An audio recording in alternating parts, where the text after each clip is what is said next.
नमस्कार। राज्य शिक्षा शोध एवं प्रशिक्षण परिषद बिहार पटना में आप सभी बच्चों का स्वागत है।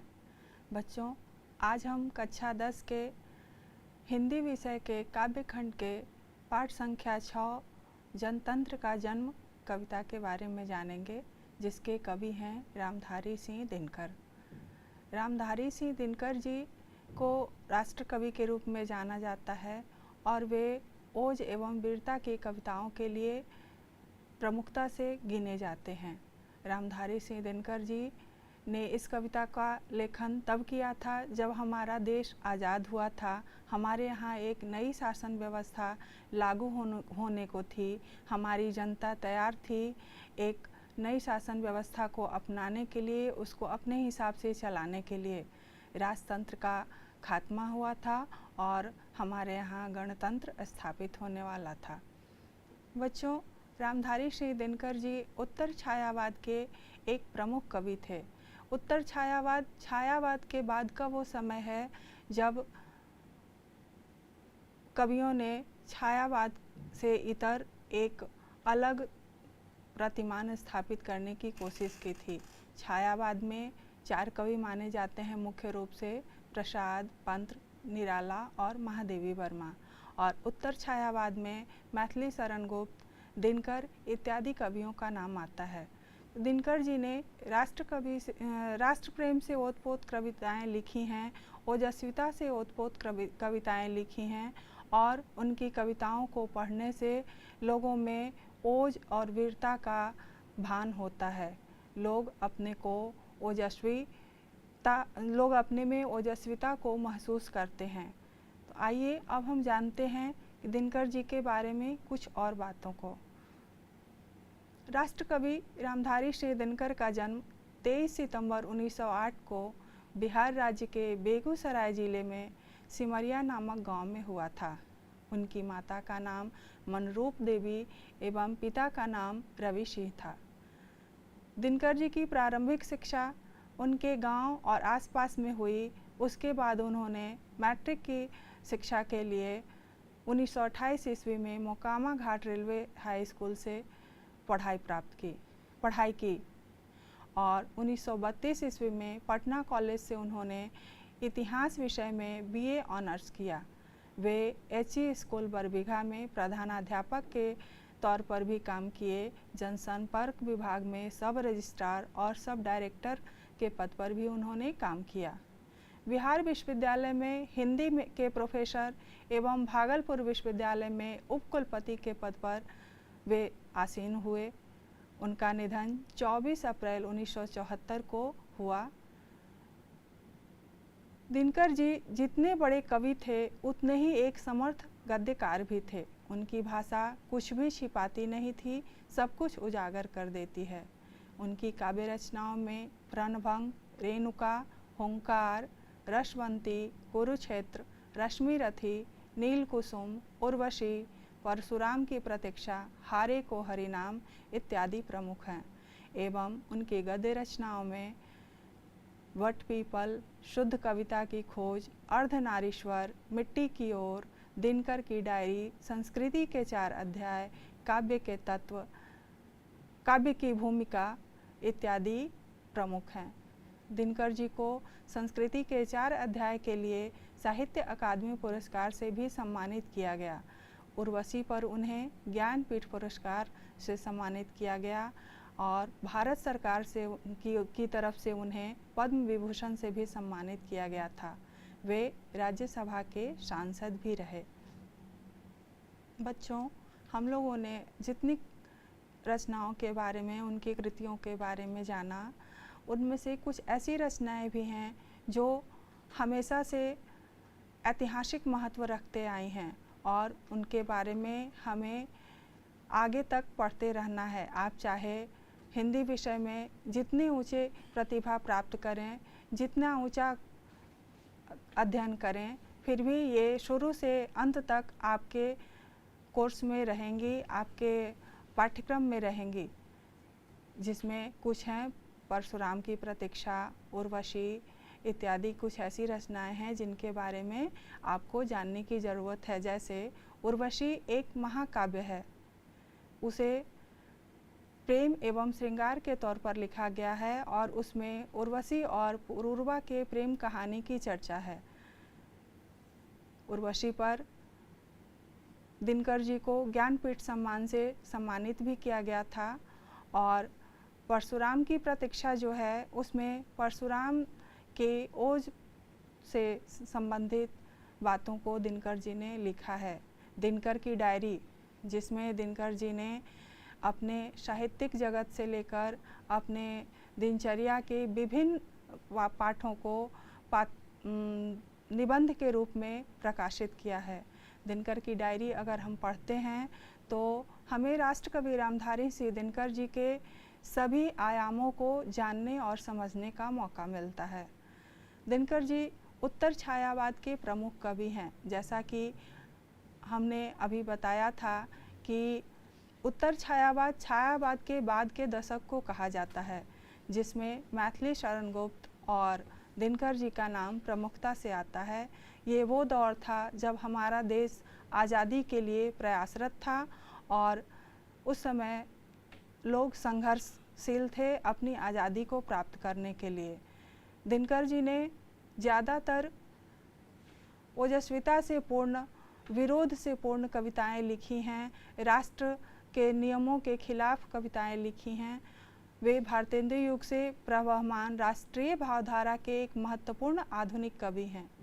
कविता लिखने की शुरुआत उन्होंने 33 के दशक में ही कर दी थी, किंतु अपनी संवेदना और भावबोध से वे चौथे दशक के प्रमुख कवि के रूप में ही पहचाने गए। उन्होंने प्रबंध, मुक्तक, गीत प्रगीत, काव्य नाटक आदि अनेक काव्य शैलियों में सफलतापूर्वक उत्कृष्ट रचनाएं प्रस्तुत की हैं। प्रबंध काव्य के क्षेत्र में छायावाद के बाद के कवियों में उनकी उपलब्धता सबसे अधिक और उत्कृष्ट है। भारतीय और पाश्चात्य साहित्य का उनका अध्ययन, अनुशीलन, समाज, राजनीति, दर्शन का उनका अध्ययन अनुशीलन विस्तृत और गंभीर है। उनमें इतिहास और सांस्कृतिक परंपरा की गहरी चेतना है और समाज, राजनीति, दर्शन का वैश्विक परिप्रेक्ष्य बोध है, जो उनके साहित्य में अनेक स्तरों पर व्यक्त होता है। बच्चों, हम लोगों ने अभी प्रबंध, मुक्तक एवं महाकाव्य के बारे में जाना, काव्य शैलियों को पहचाना। तो प्रबंध काव्य में वैसी कविताएं आती हैं जो बहुत ही लंबी और विस्तृत लिखी गई हैं, ऐतिहासिक स्तर पे लिखी गई हैं, जिनमें बहुत सारे नायक नायिका के तौर पर जिनका लेखनी किया गया है और उसमें नायक नायिका को दिखाते हुए प्रकृति चित्रण, सौंदर्य और प्रेम को भी दर्शाया गया है। तथा मुक्तक ऐसी रचना है जिनमें कवि ने कविता से परिपूर्ण विभिन्न भाव शैलियों से उसे मुक्त रखा है। उसे स्वच्छंद भाषा शैली में लिखा गया है, स्वतंत्र भाषा शैली में लिखा गया है। उसमें केवल प्रकृति के चित्रण एवं अन्य आयामों को कवि ने महत्व दिया है। अब हम इस कविता के बारे में जानेंगे कि इस कविता का लेखनी कवि ने किस समय किया था और इसके क्या आयाम हैं। बच्चों, राष्ट्रकवि दिनकर की प्रस्तुत कविता जनतंत्र का जन्म आधुनिक भारत में जनतंत्र के उदय का जय घोष है। कविता में दिनकर जी ने सदियों की देशी विदेशी पराधीनताओं के बाद स्वतंत्रता प्राप्ति और भारत में जनतंत्र की प्राण प्रतिष्ठा को बहुत अच्छे से दर्शाया है। जनतंत्र के ऐतिहासिक और राजनीतिक अभिप्रायों को कविता में उजागर करते हुए दिनकर जी ने यहाँ एक नवीन भारत का शिलान्यास सा किया है, जिसमें जनता ही स्वयं सिंहासन पर आरूढ़ होकर शासन करने को है। ऐतिहासिक दृष्टि से यह कविता बहुत महत्वपूर्ण है। बच्चों, जैसा कि आपने जाना कि यह जनतंत्र के जय घोष की कविता है, इस कविता का निर्माण कवि ने उस समय किया था जब हमारा देश आज़ाद हुआ था। हमारे देश से बाहरी लोग चले गए थे और हमारे यहाँ एक अपना नियम कानून बनकर तैयार था जो लागू होने की स्थिति में था। हमारे देश की जनता उसे अपनाने के लिए तैयार थी और अपने हिसाब से अपने देश को चलाने एवं उसे विकसित और करने के लिए तैयार थी। तो आइए देखते हैं कि हमारी कविता जनतंत्र का जन्म क्या है। हम लोग उसका वाचन करेंगे, आप लोग भी उसका मौन वाचन हमारे साथ साथ करेंगे। सदियों की ठंडी बुझी राख सुगबुगा उठी, मिट्टी सोने का ताज पहन इठलाती है। दो राह समय के रथ का घर घर नाद सुनो, सिंहासन खाली करो कि जनता आती है। जनता, हाँ, मिट्टी की अबोध मूर्तें वही, जाड़े पाले की कसक सदा सहने वाली। जब अंग अंग में लगे सांप हो चूस रहे, तब भी न कभी मुंह खोल दर्द कहने वाली।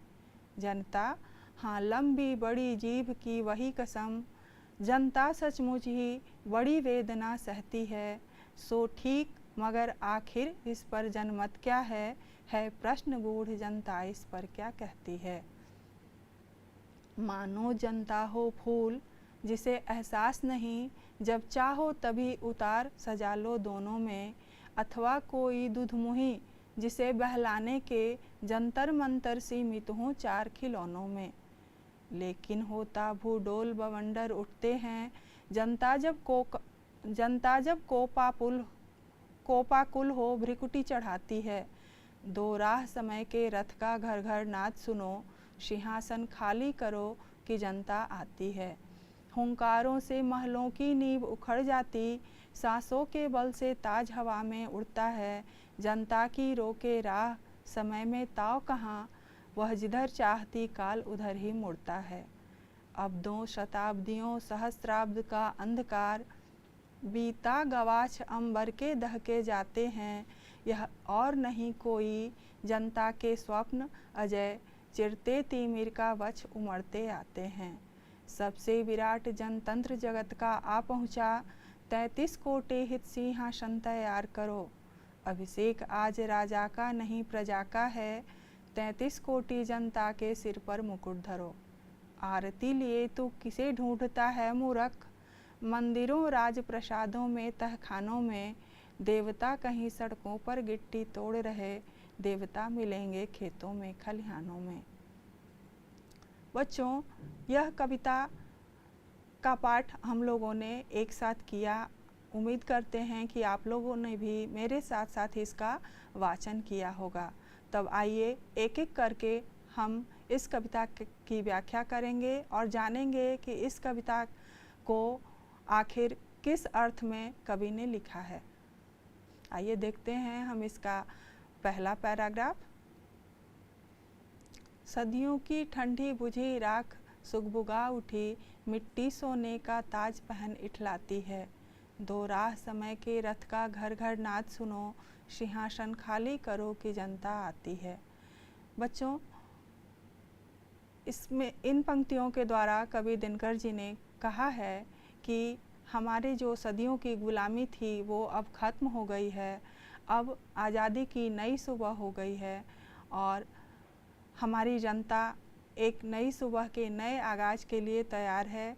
वो अपने सरकार को चलाने के लिए तैयार है और हमारे यहाँ अपने नए नियम कानून, नए नियमों, नए कानूनों को अपनाने के लिए तैयार है। हमारी जनता जो है अब उसको चुनेगी जो यहाँ पे हमारे लोगों के बारे में सोचेगा, हमारे जनता के प्रेम और दया के बारे में सोचेगा, हमारे जनता को प्रेम और सौहार्द के नज़रों से देखेगा। तो उनका कहना है कि हमारी जनता जो है सिंहासन पे बैठने के लिए, आसीन होने के लिए तैयार है। समय के रथ के पहिए की आवाज़ को पहचानो, अर्थात समय की आवाज़ को पहचानो, क्योंकि समय हमेशा एक सा नहीं रहता है।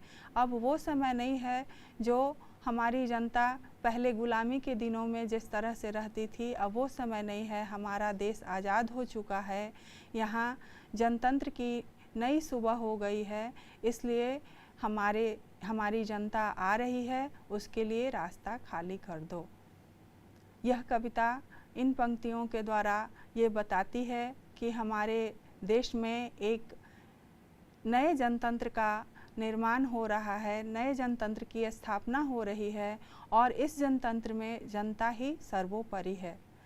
उसे अलग कर कुछ भी प्राप्त नहीं किया जा सकता, उसे हटाकर जनतंत्र के नियमों का पालन नहीं हो सकता है, क्योंकि जनतंत्र जनता का ही शासन होता है। आगे देखते हैं हम लोग अगला पैराग्राफ क्या है। जनता हाँ मिट्टी की अबोध मूर्तें वही, जाड़े पाले की कसक सदा सहने वाली, जब अंग अंग में लगे सांप हो चूस रहे, तब भी न कभी मुंह खोल दर्द कहने वाली। बच्चों, कवि दिनकर जी कहते हैं कि ये हमारी वही जनता है जो कभी मिट्टी की अबोध मूर्ति के समान मानी जाती थी, जिसे लोग माटी के मूर्त के समान समझते थे और वो हमेशा हर परिस्थिति में हर दुख सुख को चुपचाप सह लेती थी। उसके अंग अंग को चूसा जाता था, खून चूस लिया जाता था, उसे बहुत सारी यातनाएं दी जाती थीं, बहुत सारे कष्ट दिए जाते थे, फिर भी हमारी जनता कुछ नहीं बोलती थी, चुपचाप सारे कष्टों को सहते रहती थी। ये हमारी वही जनता है जो विपरीत परिस्थितियों में भी, कठिन से कठिन दर्दों को सहने के बाद भी, कठिन से कठिन स्थितियों में भी उसने कभी अपना मुंह नहीं खोला। अब देखते हैं बच्चों आगे का 4 लाइन क्या है। जनता हाँ लंबी बड़ी जीभ की वही कसम, जनता सचमुच ही बड़ी वेदना सहती है, सो ठीक मगर आखिर इस पर जनमत क्या है प्रश्न गूढ़ जनता इस पर क्या कहती है। कवि अपनी कसम देते हुए कहते हैं कि हमारी बात का यकीन करो, मैं कुछ गलत नहीं बोल रहा हूँ, जो अभी हमारे समाज की परिस्थिति है, हमारे देश की परिस्थिति है, मैं उसी के अनुसार बोल रहा हूँ। ये हमारी वही जनता है जो सारे दुखों कष्टों को चुपचाप सहते आई है। ये सही है कि वो सारे दुखों कष्टों को चुपचाप सहते आई है, लेकिन समय हमेशा एक सा नहीं रहता। जब हमारे कष्टों का अति हो जाता है, जब हमारे अत्याचारों को सहन करना हमारे लिए मुश्किल हो जाता है, तब हमारी जनता विद्रोह भी करती है। और जनता के इन कष्टों और जनतंत्र के इस उदय के बारे में, जनता के संबंध में हमारे नेता लोगों का क्या विचार है, ये बातें भी देखने के लायक है। हमारे शोषकों के बारे में, अत्याचारियों के बारे में हमारी जनता के क्या विचार हैं, ये भी देखने लायक है। ये एक गूढ़ प्रश्न है कि हमारी जनता इस बारे में क्या सोचती है और हमारे नेताजी लोग जो अभिशासन व्यवस्था में शामिल होने के लिए तैयार हैं, वो हमारी जनता के बारे में क्या सोचते हैं, वो हमारी जनता को किस तरह से देखते हैं, हमारी जनता के रोज़मर्रा की समस्याओं को वो किस तरह से सोचते हैं, समझते हैं। आइए आगे हम आगे की पंक्तियों को देखते हैं। मानो जनता हो फूल जिसे एहसास नहीं, जब चाहो तभी उतार सजा लो दोनों में, अथवा कोई दुधमुही जिसे बहलाने के जंतर मंतर सीमित हों 4 खिलौनों में। बच्चों, जनता, कवि कहते हैं कि जनता कोई फूल नहीं है जिसे जब मन चाहे हम अपने दोनों हाथों में सजा लें और जब मन चाहे उतार कर कहीं पे रख दें। हमारी जनता कोई दूधमुही बच्ची भी नहीं है जिसे हम कुछ 3-4 खिलौनों को देकर उसे बहला फुसला दें और अपना काम निकाल लें। हमारी जनता सब कुछ समझती है, बूझती है। उसे कमज़ोर समझना, अबोध समझना और अज्ञानी समझना हमारा सबसे बड़ा भूल है। तो हम अपने जनता को ना दूधमोही बच्ची समझ सकते हैं, ना कोई फूल समझ सकते हैं। ये हमारी जो जनता है सब कुछ समझती है। इसे मूर्ख बनाना इतना आसान नहीं है, क्योंकि अगर आप उसे मूर्ख बनाने लगिएगा तब जनता आपकी सत्ता को उखाड़ फेंकेगी। इन पंक्तियों में कवि ने कहा है, इन पंक्तियों के द्वारा, कि हमारी जो जनता है वो सर्वश्रेष्ठ है, उसकी महत्ता को समझने की ज़रूरत है, उसे करुणा प्रेम से देखने की ज़रूरत है, उसे प्यार देने की ज़रूरत है, सम्मान देने की ज़रूरत है। हमारी जनता को अगर हम अनदेखा करते हैं तो जनता क्रोधित हो सकती है, भड़क सकती है। आइए बच्चों देखते हैं आगे की पंक्ति हमारी क्या है। लेकिन होता भूडोल बवंडर उठते हैं, जनता जब कोपाकुल हो भ्रिकुटी चढ़ाती है। दो राह समय के रथ का घर घर नाद सुनो, सिंहासन खाली करो कि जनता आती है। जब हमारी जनता क्रोधित होती है हमारे व्यवस्थाओं से, हमारे नियमों से, हमारे अत्याचारों से, हमारे शोषणों से, तब पृथ्वी कंपित होने लगती है, महाबवंडर उठते हैं, भूचाल आ जाती है पृथ्वी पे। और जब वो क्रोधित होकर अपनी भौहों को चढ़ा लेती है तो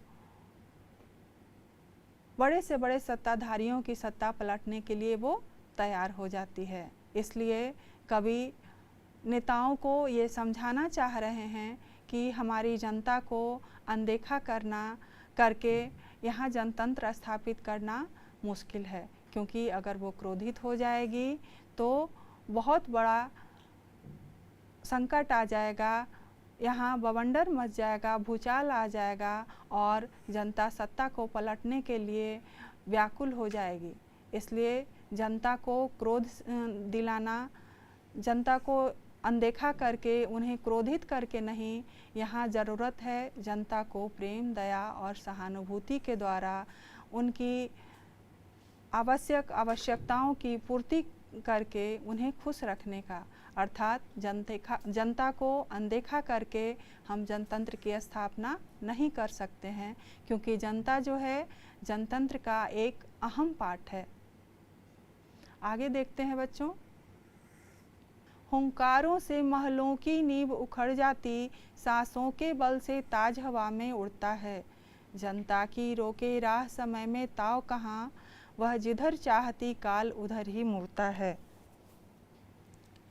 बच्चों, कवि कहते हैं कि अगर जनता हुंकार कर दे, अर्थात क्रोधित हो जाए, तैयार हो जाए, तो बड़े बड़े महलों की नींव भी उखड़ जाती है, राजमहल भी डोल जाते हैं। और अगर जनता की सांसें उखड़ जाए तो राजाओं के राजमुकुट भी हवा में उड़ सकते हैं।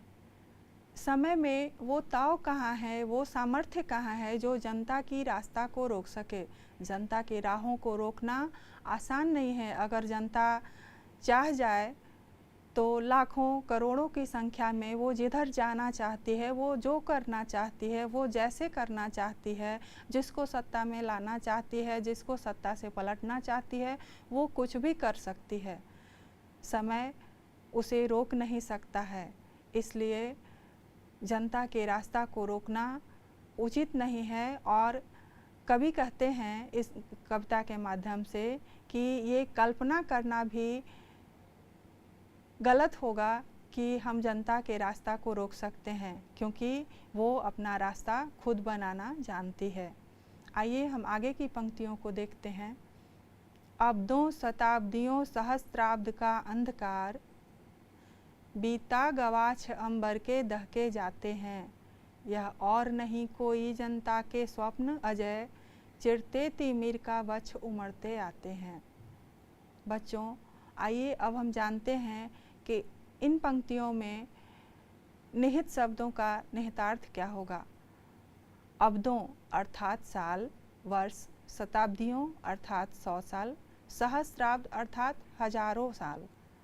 और अंधकार का मतलब अंधेरा तो आप सभी जानते ही हैं। बीता गवाच अंबर के दहके जाते हैं, अर्थात जो बड़ा सा दरवाज़ा था हमारी गुलामी का, हमारे आकाश का, अंबर का अर्थ होता है आकाश, तो हमारे आकाश में जो बड़ा सा दरवाज़ा था अर्थात गवाच था, वो हो गया गवाच का मतलब बड़ा सा दरवाज़ा या दरीचा। आगे है जनता के स्वप्न अर्थात जनता की इच्छाएं, जनता की लालसाएं। अजय का मतलब होता है जिसे जीता ना जा सके, अर्थात जो हमेशा विजय हो। चिरते तिमिर का वक्ष, चिरते तिमिर का मतलब होता है अंधेरा को खत्म करते हुए, और वक्ष मतलब छाती। तो अब हम जानते हैं कि इनका अर्थ क्या होगा, इसको हम लोग जानते हैं। कवि कहना चाहते हैं इन पंक्तियों के द्वारा कि जो हजारों वर्षों से, सालों से हमारे यहाँ गुलामी की जंजीरें थी, जिन गुलामी में हमारे देश की जनता जकड़ी हुई थी, हम भारतीय जकड़े हुए थे, उस गुलामी का दरवाज़ा अब दहक गया है, टूट गया है।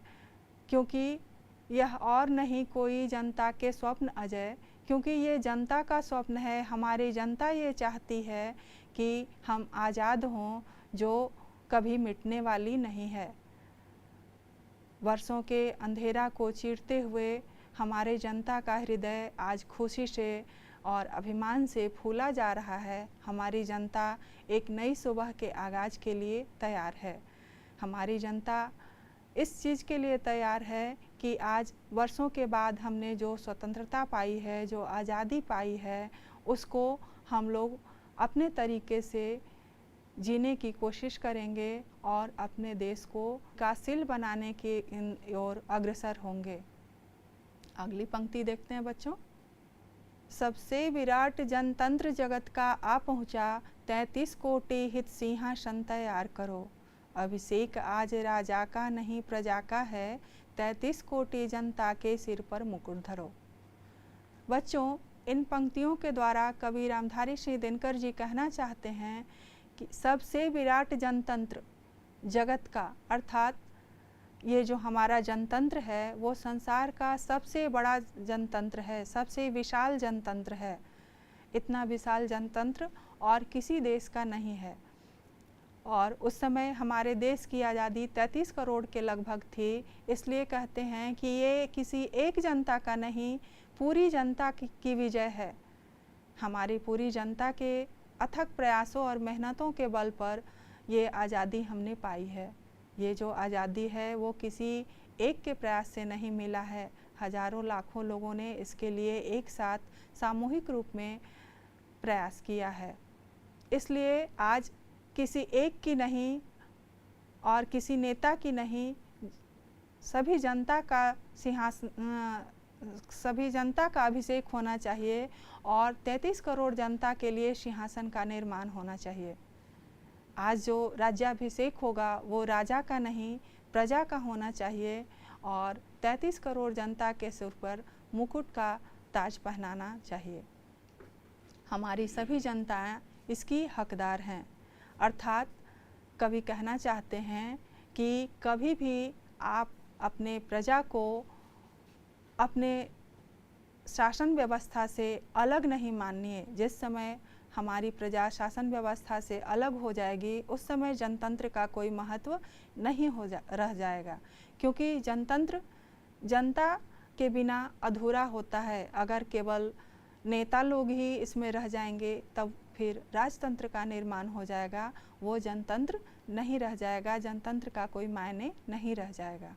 बच्चों, अभी तक हम लोगों ने इस कविता में ये जाना कि ये कविता हमारी आज़ादी के समय लिखी गई है और दिनकर जी ने इस कविता के द्वारा हमारे आज़ादी के बाद जो एक नई सुबह के आगाज़ के लिए हमारी जनता तैयार है, उनकी खुशियों को उन्होंने बहुत बढ़ा चढ़ाकर विस्तृत रूप में लिखा है और ये बताना चाहा है हम लोगों को कि जिस जनतंत्र का निर्माण हमारे देश में हुआ है वो जनता के बिना अधूरा है। जनता को इतर करके, जनता को किनारे करके कभी भी किसी भी देश में जनतंत्र का निर्माण नहीं किया जा सकता है और जो हमारा देश है वो तो सबसे विशाल जनतंत्र का देश है।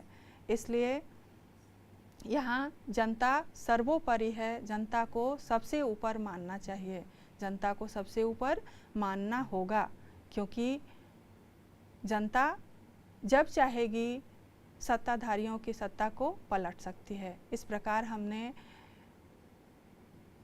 अभी कविता के कुछ भागों को ही पढ़ा है। बच्चों, कविता के शेष भाग के साथ हम फिर अगली कक्षा में आपके सामने पुनः उपस्थित होंगे। तब तक के लिए आप लोग कविता का फिर से पाठ कीजिए और उनके शब्दों और शब्दार्थों को समझने की कोशिश कीजिए। धन्यवाद। नमस्कार।